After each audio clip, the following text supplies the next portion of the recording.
I thank the Chairman. If we could, I'd like to put up the slide that Ms. Burko had talked about, and Mr. Silver, Mr. Franz, you of course will recognize this, and that again, it's the President. And while we say we're trying to make this political, this is what the President's using as his reelection campaign, and I think we would look at that and would agree, yeah, there's a lot of jobs being created. Look at over the map. Look at all those dots. Now, a lot of them are Pelogis, and I know that some of that is happening, some of it is not happening. I want to show you another slide that maybe you're not familiar with. It will also show you where jobs are being created. So we see that. Now, this is actually China. And so we went from shovel-ready to Shanghai.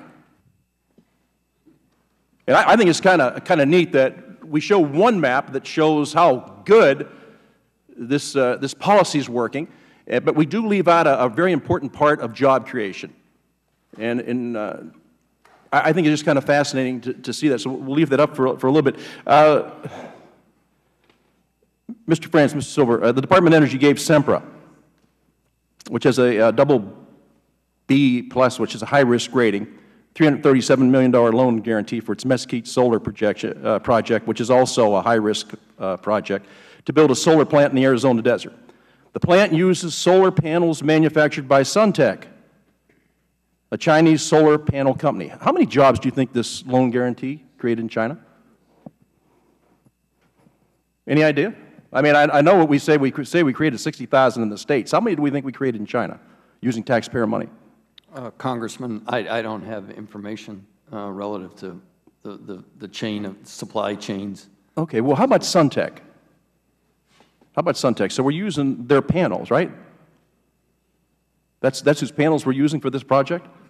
I'd have to take the question for the record, and I'll certainly respond in the details of the supply chain for the specific project. Yeah. I don't have that right at my... Well, because we've been talking about creating American jobs, and we've been talking about Made in America, and we've been talking about everything that we're going to invest money in should be invested here. So all those dollars, that, by the way, came from taxpayers or are backed by taxpayers, should be used the right way.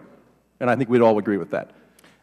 Congressman, the only thing I would add to your earlier slide is that the initial map of the United States probably does not show other sites that it might show. For example, the supply chains that provided materials, for example, to Abound and others. Yeah, and I understand that. And it also does not. It also does not reclaiming my time. Reclaiming my time. The Arizona facility that we're talking about.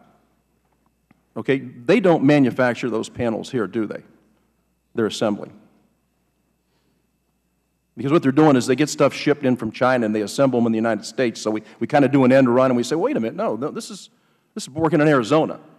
So I just think we need to be completely honest with what's going on here, because the theme of this hearing today is about where are we investing taxpayer dollars for a great ROI. And I understand that private investors would have looked at this and said, you know what, that's a risk I'll take, especially if it's backed by DOE loans. I don't know the timing of when they invested, but I'd say that probably has something to do with it. Also, let's talk about Caithness Shepherd's Flat, a $1.3 billion investment. American? It's a wind farm. Are you familiar with it? Yes. Either one, Mr. Franz, Mr. Silver. Okay. It's the largest. It was at the time, and may still be the world's largest wind farm. It's in Oregon. And it's an American project. Well, it has American investors, American components, American labor. The towers that the windmills are put on. Well, they come from China. They come from China. So we're talking about investing billions and billions of dollars, and yet we find out that, yeah, the money we're investing isn't really creating American jobs. It's creating jobs in China. Well, and we have them shipped here, and we manufacture them here, and we say, okay, and I understand the renewables. I really do. I get that. Let's just put up one last slide, if we could, on Project AMP, if we have it available, with the list of the suppliers that are approved. Do we have that? It's the project for the list of suppliers, the approved suppliers that allowed for Prologis to.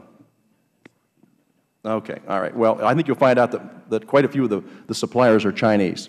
Again, Congressman, please, with your permission, I'm no longer close enough to the details, but I can say this, and perhaps Mr. Franz can respond for the record at a later date.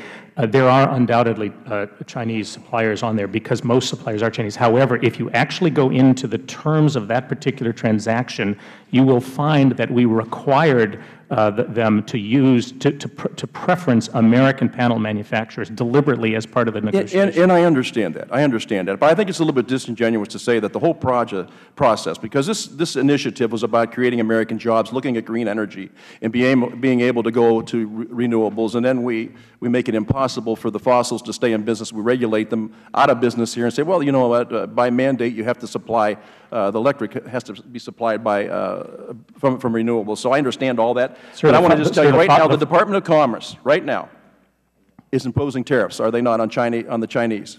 Yes, sir. Okay. Don't you think it's a little bit disingenuous for the Department of Commerce to go ahead now and impose tariffs on the same people that the Department of Energy is subsidizing to make these things, and then turn around and say, well, this is the way we're going to handle it? It makes no sense to me. I'm so tired of hearing about these pesky Chinese that buy a lot of our debt, that also profit from taxpayer dollars, U.S. taxpayer dollars, and then turning around and trying to make it something else than what it is. It's just, it really comes down to when we spend American dollars, these are hard-earned American taxpayer dollars, and we find out that a lot of these things are going overseas. Listen, I would like to have seen this money, instead of going to Shanghai, go to the Shenango Valley, where Wheatland Tube is, a company that's in the district that I represent.